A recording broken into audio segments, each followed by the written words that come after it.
Here I am sitting in an airport for the second week in a row. Last week, my beautiful bride and I went to Savannah, Georgia on a little baby moon trip. This week, I'm headed to New York City for business. And while I wait on my plane, I want to talk about the idea that success favors the prepared. Guys, I'm an adamant believer that in life, the more prepared we are, the more likely we are to have long-term success. This applies in our spiritual walk with the Lord. This applies in our marriage, in our parenting. This applies as we're building a business, advancing in our careers. It applies across the board. The more prepared we are, the more likely we are to have success. Unfortunately, myself included, but we typically get distracted, we get comfortable with where we're at, and we stop growing. We stop advancing and improving ourselves, and therefore we're stagnant. And we're not growing the way we need to be. So when the rough day at work comes, when we lose our job, or when our marriage starts to unravel, or we're having problems with our kids, we don't have the growth. We're not mature. We're not as advanced as we should be, as we need to be, because we've been distracted, we've been complacent, we've been too comfortable. Myself included. I've seen this in my own life as I've been reflecting. And guys, I'm adamant that we need to be focused, we need to be growing, we need to be prepared. So if we look at the world, let's zoom out for a moment and look at the world.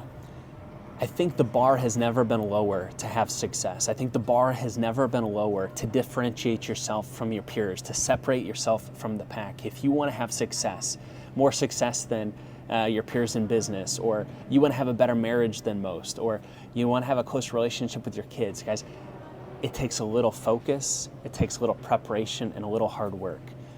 The bar has never been lower. So there's an opportunity, guys, for us Christians to be focused, to be prepared, and do the hard work, guys, and we can certainly differentiate ourselves from the pack in honor of the Lord. So I hope this helps, but this is something I've been convicted of recently, that we need to be prepared. Success favors the prepared, and that day comes.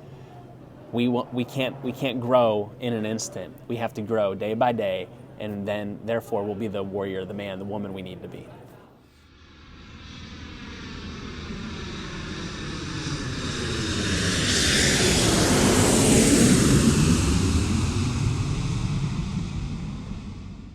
As we continue thinking about this concept that success favors the prepared, I want us to think of a biblical example. And I think this is a unique and great example because it's a story we've heard a lot. However, we usually don't think of it through the lens of preparation. It's the story of David and Goliath. And we've heard it many times in church. We've probably read it in our Bibles a couple times, but we've never thought of David being a prepared warrior. We've always thought of him being a weak little boy. Right? That's how we think of David in this story. He's this weak little boy. He shows up with a box lunch and he defeats Goliath. And I think that undersells what God did to help prepare him and what David did to prepare himself for this moment, right? If we look at the story of David and Goliath, it occurs in 1 Samuel chapter 17, okay? But if we back up the chapter beforehand, 1 Samuel 16, David is described as a warrior. He has a reputation of being a brave warrior.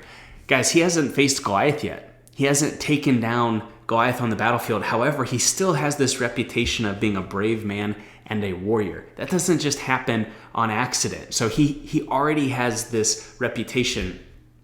And when he shows up to the battlefield that day, he's trying to convince King Saul to, hey, let me go fight Goliath, right?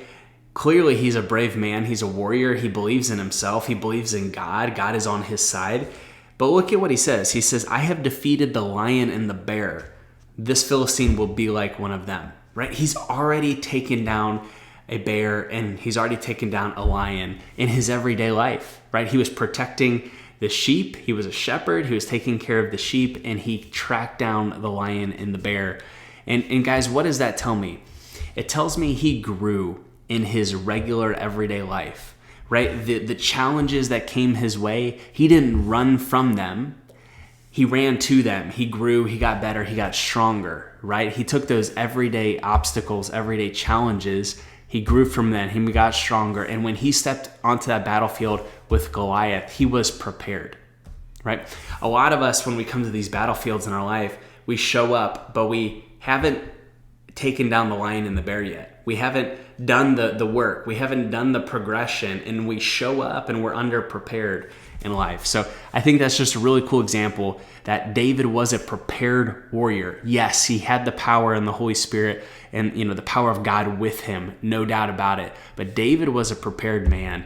And guys, I hope that inspires and encourages you to start preparing yourself spiritually, relationally, in your marriage, in your parenting, right? We need to be growing, right? And preparing ourselves for those obstacles that will come up.